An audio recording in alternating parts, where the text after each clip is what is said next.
Bem-vindos ao Fique Ok Podcast. Hoje nós vamos falar sobre saúde mental. Qual é o tema que se coloca imediatamente quando a gente está falando sobre saúde mental? É a questão de que a gente vai, na verdade, se referir a como cada um de nós reage e consegue lidar com as pressões, com o estresse, com o sofrimento humano. Bom, vocês vão te perguntar, mas sofrimento humano é doença? Não, não é doença. Sofrimento humano é parte do nosso dia a dia, é parte da nossa vida. Entretanto, a experiência de sofrer pode impactar de um modo tão intenso o nosso psiquismo, o nosso emocional, que passa a desequilibrar o nosso funcionamento, né?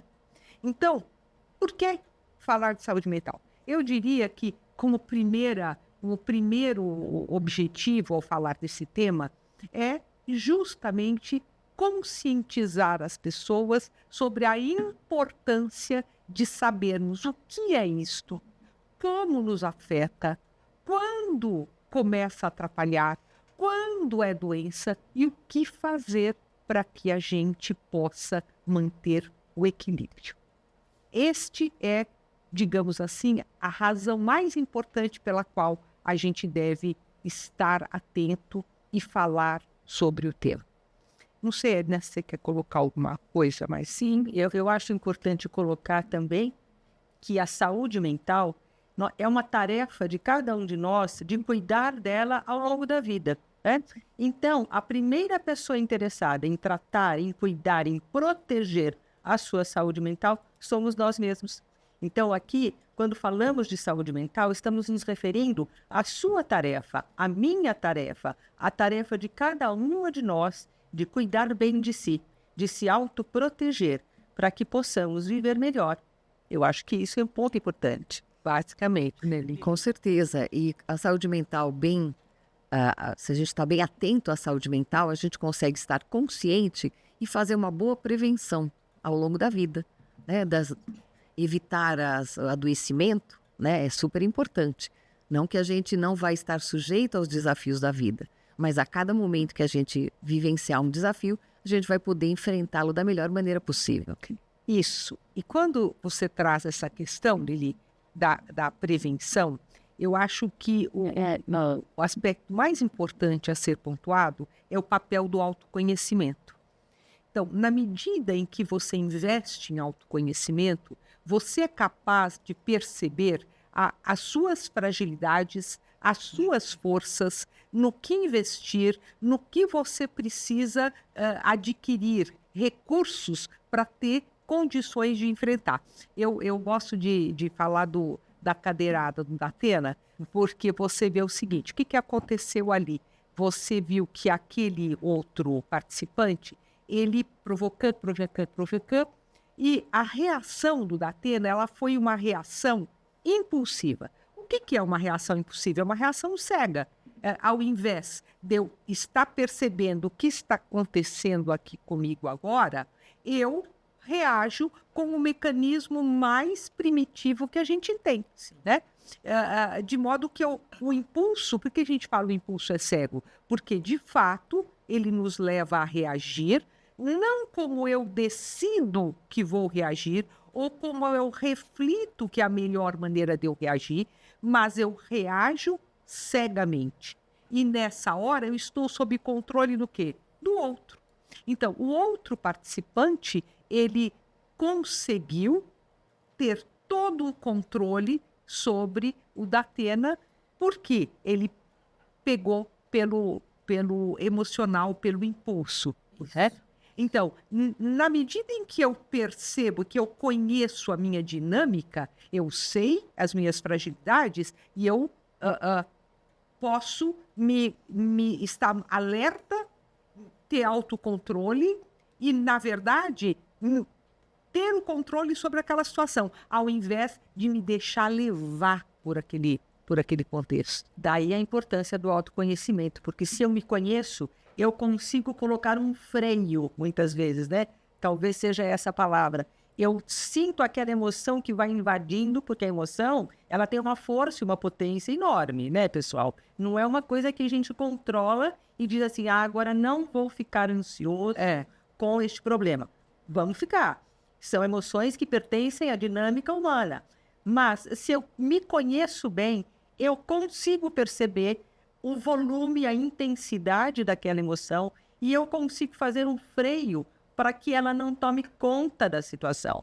Então, eu respiro, eu conto até 10, 20, 30, eu vou tomar um copo d'água e eu acho que tem uma coisa importantíssima, Eliana e Liliane, a questão da pessoa conversar consigo mesmo.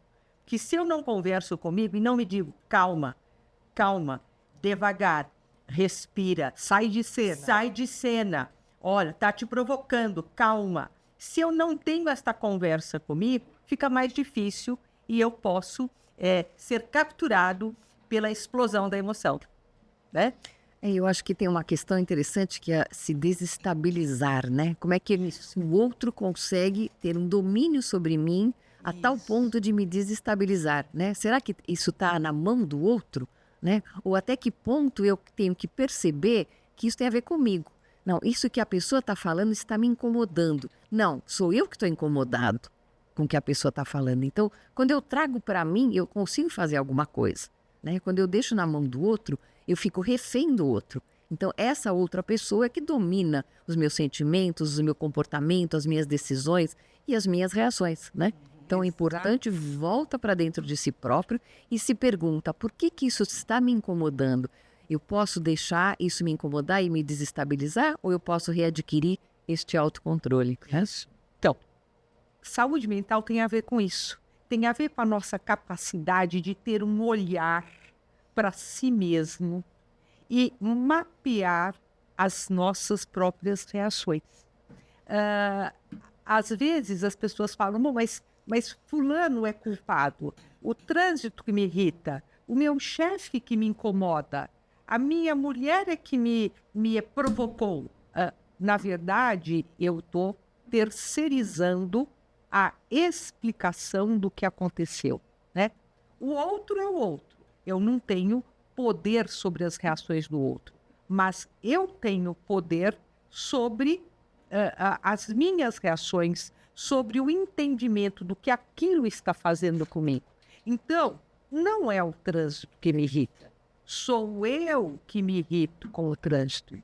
Não é o meu chefe que me desestabiliza e me incomoda, sou eu que me incomodo e me desestabilizo com o meu chefe. Não é a minha namorada que me deixou louco e me fez perder o emprego. Não, fui eu que fiquei louco e eu perdi o emprego. Né? Então, acho que a primeira medida super importante da gente entender o conceito de saúde mental é a gente perceber o nosso papel, o papel das nossas emoções, da nossa história de vida, na forma como a gente reage e entende. Então, comecem por aí. Comecem a identificar por que aquilo me incomoda. Ao invés de falar, tá vendo? Olha lá, a culpa foi desse, a culpa foi daquele outro. Olha, se você não tivesse feito assim, eu não teria reagido desse modo, né? Eu costumo dizer que é muito cômodo a gente terceirizar a culpa e a explicação dos acontecimentos, né? Então, um caminho para a gente buscar a saúde mental, o equilíbrio, é a gente entender o papel de cada um de nós e a dinâmica de cada um de nós. Então, quando a gente está falando, por que falar de saúde mental, vocês estão vendo a questão da prevenção, a questão da gente abrir os horizontes para entender o comportamento, a questão da educação, né? Assim, bom, nós aprendemos que nós temos que levantar, escovar os dentes, né? Tomar banho. Isso é uma função, isso é uma higiene do corpo, da saúde. Ora, existe uma higiene do comportamento? Claro que existe, mas a gente não fala sobre isso, a gente não conversa sobre isso, né? Normalmente, os pais chegam de casa à noite, mas você escuta, como que você foi na prova de matemática? Você entendeu a história, a professora, você cobra isso, você não pergunta como você se sentiu. Ai, eu fiquei, não consegui fazer a prova, terminar, acabou o tempo, eu não consigo. Como você se sentiu? Então, eu acho que introduzir essa pergunta para si mesmo e para os nossos filhos, os nossos parceiros, os nossos amigos, e como você se sentiu. É uma educação para a saúde mental, porque é uma educação para a conscientização. Exatamente. E quanto mais cedo começar, melhor, né? Com as gerações mais jovens, aprender a lidar com as dificuldades do dia a dia de uma maneira mais assertiva. A gente também está colaborando para a proteção da saúde mental de cada um deles, né? Porque às vezes o que acontece? Brigam na escola, a professora manda lá um bilhete do comportamento, chama o pai e a mãe, e o pai e a mãe já entram em desespero. Aí, tá vendo? O que você fez lá? O que aconteceu? Olha, sua professora me chamou. E isso, nossa primeira reação é já ir para a crítica e já preocupado com o que possa ter acontecido. Seja o que for que tenha acontecido, gente. Primeiro, respira você, pai e mãe, senta e digo, deixa eu entender. Explica para mim o que aconteceu. Como é que você se sentiu? Como é que você resolveu? Sem o diálogo aberto, a gente não consegue introduzir na educação dos nossos filhos a questão de tratar e de aprimorar e de melhorar o seu comportamento em benefício da saúde mental. Então, eu acho que desde cedo a gente pode colaborar, né, na educação para podermos ter uma vida de saúde mental mais equilibrada e mais produtiva. Quer dizer, a saúde mental não é uma questão, é uma questão do todo dia, né? Todo dia. E isso me faz lembrar o quanto que a gente precisa mesmo falar de saúde mental por conta do preconceito que existe, né? Então, o preconceito de pensar, se você tem uma reação específica, você está fazendo drama, né? Se você se incomodou com alguma coisa, se você sentiu, você chorou, né? Se emocionou, isso é problemático, né? O que é que a gente fala sobre saúde mental que pode fazer com que a gente entenda, né, o preconceito que está associado e quebrar esse preconceito começando dentro de casa. Então, falar sobre as emoções, né? Então, muitas vezes a ideia de que assim, homem não pode chorar, né? Mulher, você está fazendo mimimi, né? Então, isso é um exagero que faz com que a gente distorça o conceito de saúde mental, né? Então, é importante colocar as emoções, expressar as emoções e saber que elas fazem parte da nossa vida, do nosso dia a dia. Não, Lili, isso que você colocou, né? A gente julga a emoção. A gente não compreende a emoção. Então, fala assim, não, você está fazendo drama, para com isso. Ou é mimimi. Ou, segura o seu choro aí que o homem não chora. Quer dizer, o que a gente está fazendo? A gente está julgando e a gente está coibindo o entendimento. O que está acontecendo dentro de você para você ter essa reação? Né? Então, a gente novamente passa por uma via na tratativa da emoção que só faz o quê? Só faz com que as pessoas bloqueiem o seu entendimento da emoção e entendam que aquilo não é bom, é feio, está errado, né? Foi mal. Já julga e já condena, né? E aí não dá espaço para que a pessoa entenda a importância de sentir e expressar, né?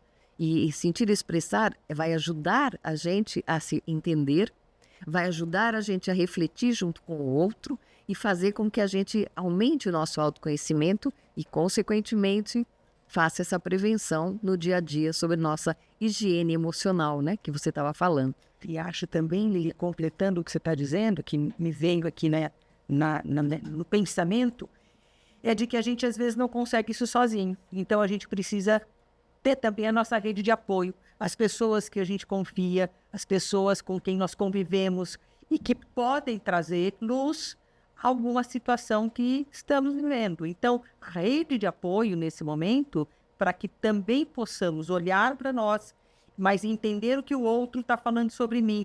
Poder compartilhar aquilo que eu estou sentindo, para dizer, olha, me ajuda aqui, eu estou sentindo isso, está de mais, está de menos, o que eu posso fazer? Então, também compartilhar o que sentimos com as pessoas com as quais convivemos e confiamos, e além delas, o psicólogo, o médico, o par do trabalho, que você tem uma amizade mais intensa, mais íntima, de anos, né? Que às vezes a gente tem amizades no trabalho de muitas datas, né? Então também é importante termos essa rede de proteção, porque às vezes a gente não consegue sozinho. É isso. Aí você entrou numa coisa muito importante, que é a empresa psicologicamente segura. E aí qual que é o limite? Que se começa em casa a educar, mas na empresa o quê? Vai virar uma psicoterapia empresarial? Existe esse questionamento, né? Existe esse temor. Ué, mas o lugar de trabalho, então, vai virar uma dinâmica... Sala de terapia? Uma sala de terapia, todo mundo fica terapiando. Consultório sentimental? Exato, consultório sentimental. Então, na verdade, né, não é isso que a gente está falando. Então, a gente tem um espaço do espaço familiar, o espaço da amizade, onde a gente troca com uma liberdade muito grande. E busca compreender aquilo que está se passando com a gente. Busca checar as percepções. Agora, no trabalho, dentro de um outro modelo, claro que é importante você ter uma conversa que seja transparente, né? Que as pessoas possam trazer suas percepções, né? Seus sentimentos em relação àquilo que está acontecendo, porque eles existem. E isto não significa tornar o trabalho um setor de terapiação, mas, na verdade, é tornar o trabalho também um encontro que seja terapêutico, no sentido de que possibilita que as pessoas cresçam, se conheçam, se percebam e melhorem, não é? Então, o ser terapêutico tem a ver com isso. E o ambiente psicologicamente seguro, a empresa que possibilita o ambiente psicologicamente seguro, o que ela está fazendo? Ela está permitindo com que as pessoas cresçam, sejam mais responsáveis pelas suas próprias escolhas, tenham melhor consciência do seu papel naquela organização e de onde ajuda e onde está atrapalhando. Então, é uma ferramenta de crescimento para todos, isso, né? Então, não tenham medo, porque uma empresa psicologicamente segura produz resultados humanos excepcionais, né? Bom, eu acho que a gente conseguiu dizer aqui, nesse momento, porque é importante falar de saúde mental e, assim, tirar os véus que recobrem esse tema, né? E ajudar no sentido de quebrar os preconceitos que ainda existem. Eles não são como eram, mas ainda existem. Eu acho que agora a gente podia entrar, e acho que a Lili pode contribuir muito com isso, porque nós estamos falando de saúde mental, mas nós não falamos, afinal, o que é saúde mental. Isso, né? O que é a famosa saúde mental, né? Saúde mental, a gente estava falando tantas coisas aqui, de alguma forma falamos de vários conceitos, mas o principal é que saúde mental significa equilíbrio, né? A gente falou dessa desestabilização, falou da pessoa que, né, perde o controle total, né, e dá cadeirada, por exemplo. Então, a saúde mental tem a ver com isso, né? O quanto que a gente consegue regular nossas emoções, né? Cuidar delas, conseguir expressar de uma forma, né, positiva, adequada, o quanto que a gente consegue ter autocontrole, né? E não agir impulsivamente, não agir de uma forma imediatista. Outra coisa é quanto que a gente consegue parar e pensar antes de agir, né? Também tem a ver, olha, com a capacidade de superar aquelas situações frustrantes, decepções que a gente passa na vida, né? Isso acontece com todos nós, né? A realidade nem sempre é aquilo que a gente espera. E principalmente quando a gente consegue aprender que através dessas situações de adversidade, contrariedades, dificuldades que a gente passa na vida, sempre tem uma lição, sempre tem alguma coisa positiva para a gente retirar disso. Então isso vai fazer com que a gente melhore a nossa saúde mental, melhora a nossa capacidade de entender a vida e de nos equilibrar nesses momentos. Né? E você falou da frustração. Quando a gente vive uma frustração, você tem 3 caminhos possíveis, né? Um caminho é você se sentir vítima. Não, olha, sempre acontece comigo. Por que foi acontecer? Porque é justo comigo, que é um papel de vítima. A gente tem a revolta, né? A raiva, a desestabilização por conta desses sentimentos. Mas você tem um outro caminho também, não é?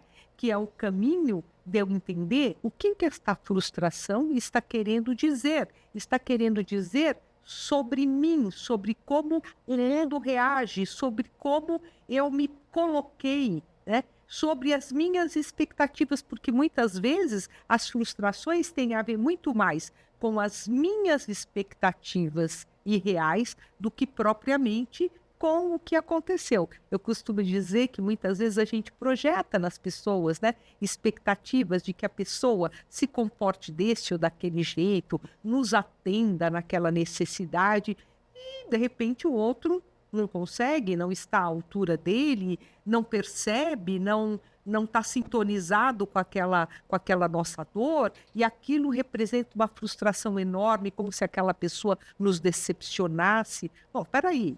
Será que essa pessoa nos decepcionou? Ou será que eu criei uma expectativa que a pessoa não podia cumprir? E a pessoa, evidentemente, reagiu como ela tem condições de reagir. Então, muitas vezes, a hora que você olha sobre um outro ângulo, você muda a percepção que você tinha daquela frustração, que, na verdade, é você cobrar o outro daquilo que ele não pode te dar. Né?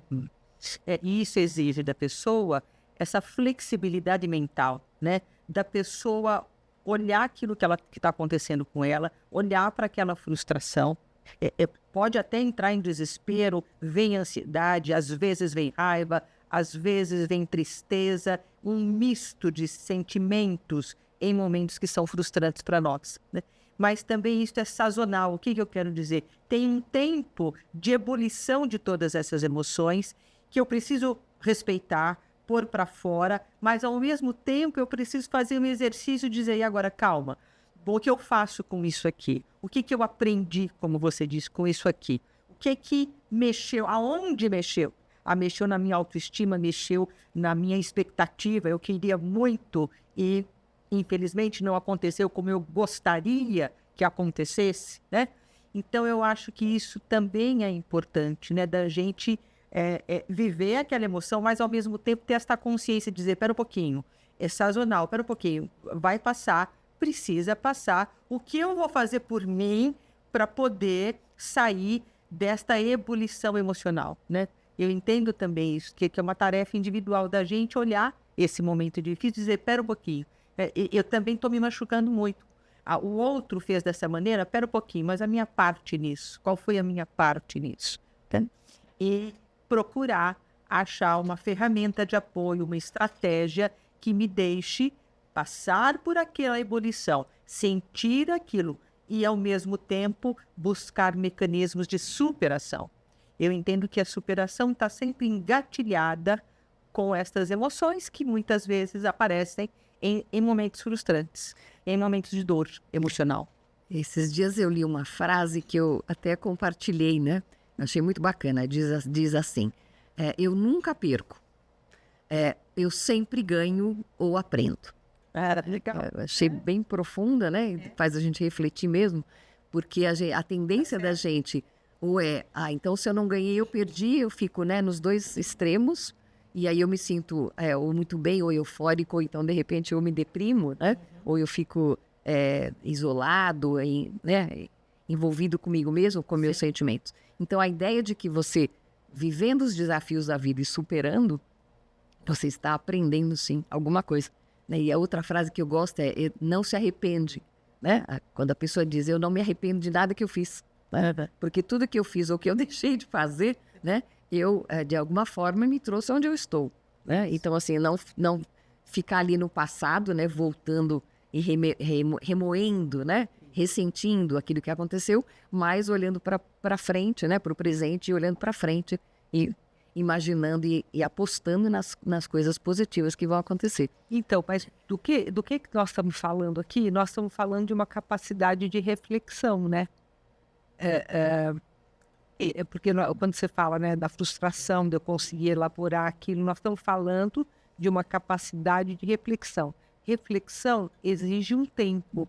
Reflexão exige um tempo também de silêncio.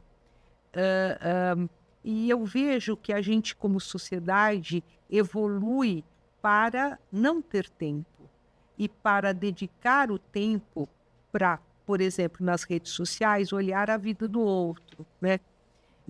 O quanto será que isso tudo não é um processo que assim limita, que age no sentido contrário, né? Da reflexão, do silêncio, do entendimento, do olhar, do ter aquele olhar para si, de ter o tempo da conversa, né? Porque você vai lá, se vê nas mesas no restaurante, todo mundo sentado ali e com o seu telefone, com o seu sua interação, você está num outro mundo, você não está naquele mundo, né? O que você acha, Lili? Com certeza, né? Fazer essa reflexão, esse tempo de olhar para dentro de si, né? De refletir mesmo sobre seus atos, os atos do outro, né? Tudo que a gente já falou sobre qual a minha parte, né, nisso, qual a parte do outro, o que eu posso fazer, né, a respeito. Eu posso mudar alguma coisa, eu posso buscar recursos, né? O que eu tenho, como é que eu posso resolver esse problema? Porque às vezes a sensação é de sem saída, né? Sem saída. Às vezes essa reflexão para algumas pessoas pode levar, né, como a gente falou, a um lugar muito, muito sombrio, né? Então, assim, à medida em que eu posso parar, né, olhar para isso, entrar em contato, seja com o meu desconforto, né? Porque a gente está falando de saúde mental não significa a ausência de problemas emocionais, né? Saúde mental significa que você, frente aos seus problemas, você vai usar os recursos possíveis que você tem dentro de você para fazer frente a esses desafios. Se você não tem recursos, você vai buscar recursos, né? Sejam esses recursos, né, que você vai desenvolver, seja que você vai pedir ajuda para alguém, né, para que você possa fazer esse caminho, né, de chegar a esse lugar. Quer dizer, o que você está falando quando a gente está falando de ter equilíbrio, é um processo de ter condições internas de superação, né? E quando eu penso isso, a hora em que eu tenho que buscar essas condições internas, o autoconhecimento, essa maturidade, essa reflexão, esses recursos que eu tenho como pessoa, que eu tenho que buscar, porque eu posso não ter, mas ter que buscar, né? Eles são a chave da superação, a chave da mudança, a chave da mudança. Mas quando você traz a questão do mundo, né, da falta de tempo, a falta do momento da conversa, do silêncio para você pensar e acalmar o mundo dos pensamentos, nós já vivemos, então, já é uma característica do mundo atual, né, deste século, que é um mundo já ansioso, rápido, tudo é para ontem, as pessoas aceleradas, mais aceleradas do que normalmente a gente poderia estar. Então, o próprio mundo já coloca esse peso em cima da gente. Seja rápido, eficiente, não é, e vá para frente, né?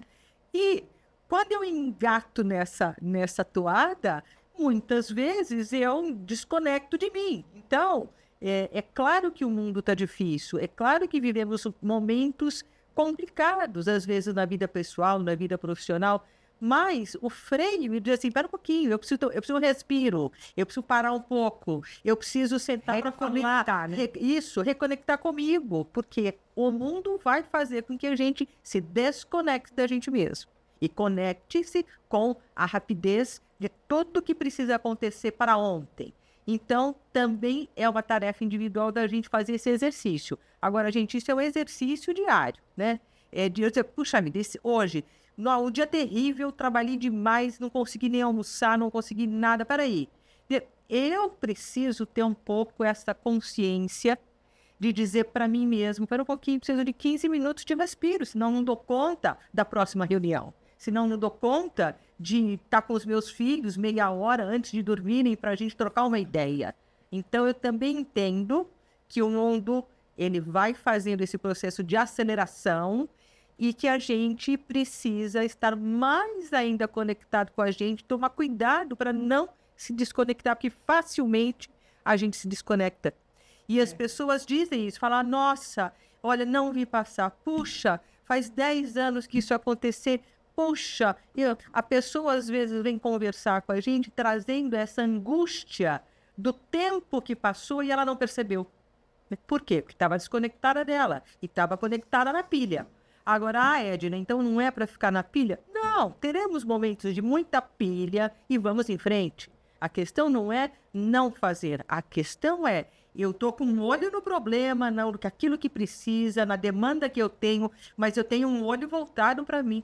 Eu tenho esse movimento, entendeu? Esse movimento de se reconectar, de atender às suas demandas. Bom, o nosso celular não descarrega, a gente vai lá, não põe na tomada de novo todo dia. É a mesma coisa, põe você lá se descarrega, se reconecta. Se reconecta com quem? Com você. Ah, mas os problemas continuam, os problemas sempre continuarão. Os problemas não irão parar nunca. De modo que se eu, para me reconectar, preciso esperar os problemas passarem, estou frito, não é? E aí vem a questão do equilíbrio. Bom, mas eu não consigo dormir por causa dos problemas. Então, eu estou sendo totalmente invadido pelos problemas, não tenho nem um momento de reconexão, porque não consigo nem dormir, né? E como que vai ser esse funcionamento, né? Então, é este olhar para mim, para minha necessidade, para minha energia, né? A bateria não acaba, a energia acaba. A energia é sugada. Eu vou esperar não sugarem mais. Não existe isso, jamais. Sou eu que tenho que ir lá, me conectar comigo, respirar, dormir, me dar o meu tempo, ler alguma coisa, orar, caminhar, ir para o sol. Eu tenho que buscar aquilo que carregue a minha bateria. Mas o problema está lá. E o seu inconsciente está lá resolvendo o problema. Você não precisa estar conectado conscientemente com o problema. Deixe que o problema também caminha, o seu inconsciente. A hora que você dorme, se você dormir bem, o seu inconsciente vai estar lá. Aquele problema vai estar lá. Não precisa ser a conexão, acordado, eu estatelado na cama, olhando para o problema. E nós vivemos mesmo, né, nesse momento, muita ansiedade, né? Nossa, especialmente no Brasil, né? Nós brasileiros estamos no topo do ranking. Somos campeões. Campeões de ansiedade e depressão, né?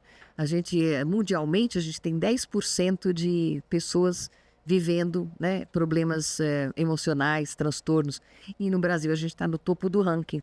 E tem muito a ver com o que a gente vive, né? Então, problemas de violência, problemas de criminalidade, excesso de insegurança financeira, muitas vezes nos grandes centros urbanos, a questão de trânsito, de deslocamento para o trabalho. Enfim, até a pandemia, né, trouxe bastante isso para a gente, no sentido de perdas e até sequelas físicas que as pessoas vivenciaram. Então, é super importante isso que você está falando, né? Porque entrar em contato com essa ansiedade que a gente vive, que os problemas não vão embora, eles estão aí, presentes, e lembrar que essa ansiedade, ela pode ser um gatilho para o adoecimento, né? Isso. Como é que a gente percebe que está com ansiedade, né? Isso é super importante também. A gente percebe que a gente está com ansiedade quando a gente já vai sentindo no corpo, muitas vezes, né? Tensão muscular, enxaqueca, dor nas costas, gastrite, enfim.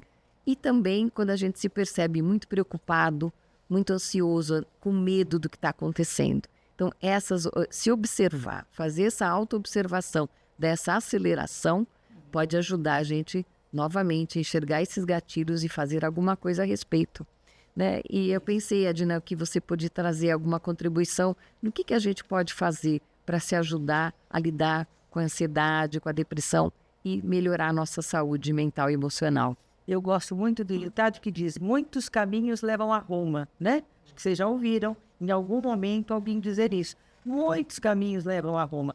Eu gosto de usá-lo aqui para isso, né? Mas como é que eu posso me ajudar? Muitos caminhos você pode utilizar para se ajudar.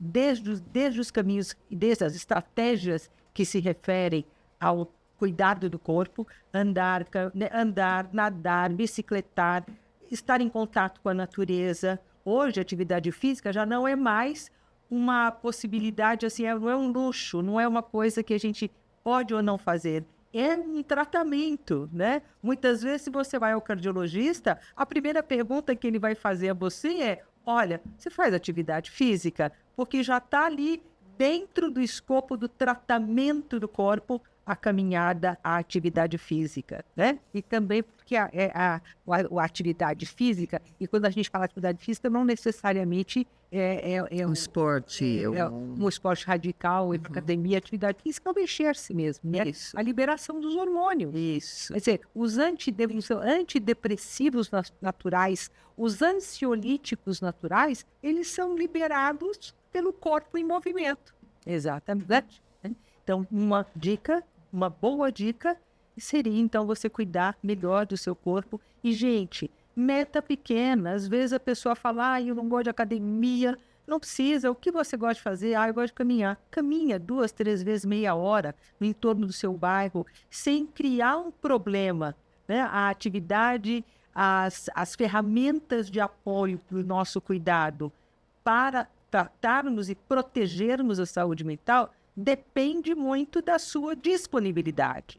Às vezes eu não tenho disponibilidade, porque eu estou super ocupada. Eu vou aproveitar meia hora, 40 minutos, o tempo que eu tenho, que é precioso para cuidar de si. Então, além disso, cuidado, não alimente os sentimentos negativos. Tome cuidado. Às vezes os sentimentos, as emoções negativas tomam conta da gente. E há uma razão. Pode ser que você esteja vivendo uma situação que ela vai, né, eliciar, você vai pôr para fora uma série de emoções negativas, mas não fique o tempo inteiro conectado com elas, né? Respire, pense em outras possibilidades para o problema que você está vivendo. Não considere só a emoção negativa, né? Cuidado com as fantasias em cenários muito, muito dramáticos, porque nós vamos, dependendo do problema que a gente vive, e nossa ansiedade vai criando cenários dramáticos, cenários catastróficos de uma situação que nada aconteceu ainda. Então, cuidado, porque isso também nos deixa mais ansiosos ainda. Quando eu imagino alguma situação que poderá acontecer, mas eu sempre imagino pelo lado pior. Então, lembre-se, flexibilidade mental. Não se apegue a isso. Se apegue também a outras possibilidades de solução. O do foco, né? O foco, exatamente, mudança de foco, né? Fechar-se ou isolar-se também é uma coisa que não é legal. Então, compartilhe, fale, põe para fora, né? Converse com quem você confia. A terapia é um processo de troca, onde você também esvazia e pode analisar aquilo que você está vivendo sobre um outro ponto de vista, que você criou espaço mental de criar e de enxergar outras possibilidades, né? Eu acho também, quando você fala eu acho também que a literatura, os filmes, isso. Essa coisa de você jogar a conversa fora com as pessoas queridas, né? A leveza, o bom humor, né? Rir, contar histórias engraçadas. Lembrar-se do que foi bom, porque a gente não tem só memórias ruins na vida, né? E a gente gozar do que tem uma coisa que te chama para aquela memória, para aquela experiência que foi triste, que foi negativa, que todos nós temos, né? Se a gente sentar e falar assim, bom, agora vamos lembrar tudo de triste que aconteceu com a gente, todos nós vamos afundar uma tristeza imensa, né? Vamos lembrar de todas as pessoas queridas que a gente perdeu, sabe? Mas então, nós temos sim como escolher, né? Em que lago que a gente vai mergulhar. Há o momento da gente curtir a saudade, mas há o momento da gente curtir aquilo que ficou de bom, aquilo que a gente pode ser grato naquele momento, né? A gente tem esse olhar Para onde é que eu estou? Onde que eu estou repousando? Onde que eu estou me debruçando? É só sobre as tristezas? É só sobre as minhas dores? Claro que as dores têm um espaço, elas vão ensinar muito para a gente. Mas se a gente ficar mergulhado 24 horas naquelas dores, nossa, o mundo vai ficar sombrio. Não tem outra direção. Regenerar, né? Utilizar a nossa capacidade de aumentar a nossa imunidade, o nosso fortalecimento físico, mental, né? Isso. Em todos os sentidos.